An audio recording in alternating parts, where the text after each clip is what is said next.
તો Jitubhai Vaghani press conference કરી રહ્યા છે, સીધા જઈશું તે તરફ। એ રોડ બનાવવામાં સમય મર્યાદા જે હોય છે, કોઈ 8 મહિના, 12 મહિના, 24 મહિના, એ સમયગાળાને બાદ કરતા 8 વર્ષનો મેન્ટેનન્સનો સમયગાળો, એટલે કે 4 હતાના ડબલ એ મેન્ટેનન્સનો સમયગાળો એ રહેશે।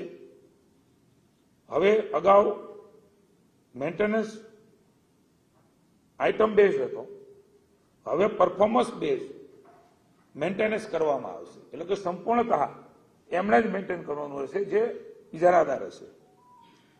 આ મોડલ હેઠળ ઓથોરિટી દ્વારા રોડ માટે જરૂરી સર્વિસ લેવલ્સ નક્કી કરવામાં આવે છે। આ સર્વિસ લેવલ્સ કોન્ટ્રાક્ટના સમયગાળા દરમિયાન જાળવવાની સંપૂર્ણ જવાબદારી એ કોન્ટ્રાક્ટરની રહે છે।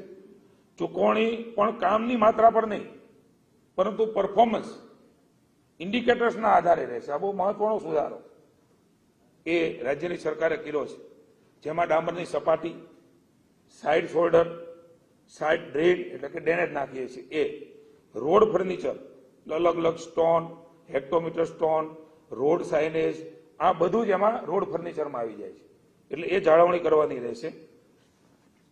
જે 4 વર્ષની હતી એ અલગથી કોન્ટ્રાક્ટ અપાતા હતા, કારણ કે બધા સાઈડના જે કામો છે હવે એ ભૂસાઈ પણ જતા હતા, એ પણ આપણા ધ્યાનમાં છે। હવે એક જ આ કોન્ટ્રાક્ટરને 8 વર્ષ સુધી આ મેન્ટેનન્સ કરવાનો રહેશે ને આમના કારણે લાઈફ સાયકલ કોસ્ટમાં ઘટાડો થવાનો છે।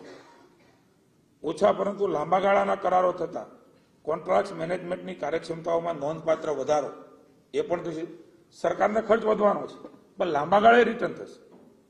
આ પ્રકારનું મહત્વનો નિર્ણય એટલે કોન્ટ્રાક્ટરો નવી ટેકનોલોજી, ઉત્તમ મટીરિયલ અને ડિજિટલ મોનિટરિંગ અપનાવવાની દિશામાં એમને પ્રોત્સાહન મળશે અને પરફોર્મન્સ ઇન્ડિકેટર્સ દ્વારા વધુ પારદર્શકતા અને જવાબદારી એ સુનિશ્ચિત થવાની છે।